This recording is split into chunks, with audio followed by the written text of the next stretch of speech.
सुनिय सुधा देखी अहि गरल, सब करतूति कराल। जहाँ तहाँ काक उलूक बक, मानस सकृत मराल। अर्थात अमृत केवल सुनने में आता है और विष जहाँ तहाँ प्रत्यक्ष देखे जाते हैं। विधाता की सभी करतूतें भयंकर हैं। जहाँ तहाँ कौवे, उल्लू और बगुले ही दिखाई देते हैं। हंस तो एक मान सरोवर में ही है।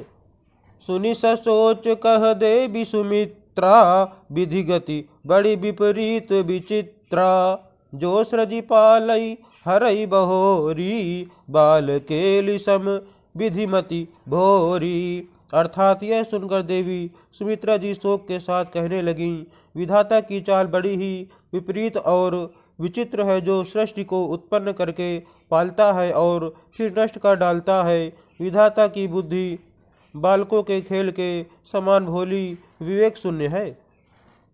कौसल्या कह दो सुन काहू, कर्म विवश दुख सुख क्षति लाहू।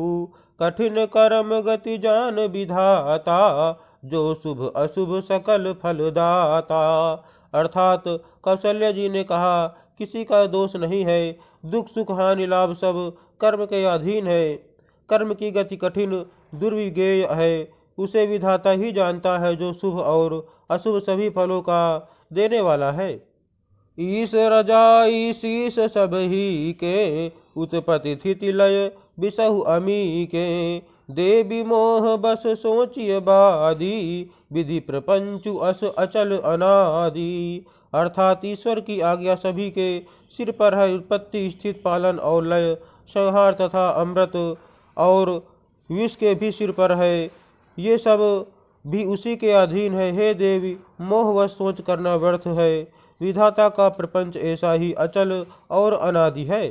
भूपति जी अब मरब उर आनी, सोचिए सखी लखी निज हित हानि। सिय मातु कह सत्य सुबानी, सुकृति अवधि अवधपति रानी। अर्थात महाराज के मरने और जीने की बात को हृदय में याद करके जो चिंता करती हैं, वह तो हे सखी हम अपने ही हित की हानि देखकर स्वार्थवश करती हैं। सीता जी की माता ने कहा, आपका कथन उत्तम और सत्य है। आप पुण्यात्माओं के सीमा रूप अवधपति महाराज दशरथ जी की ही तो रानी हैं, फिर भला ऐसा क्यों न कहेंगी।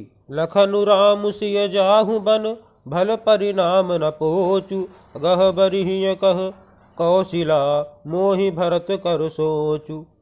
अर्थात कौशल्या जी ने दुख भरे हृदय से कहा, श्री राम लक्ष्मण और सीता वन में जाएं, इसका परिणाम तो अच्छा ही होगा, बुरा नहीं। मुझे तो भरत की चिंता है।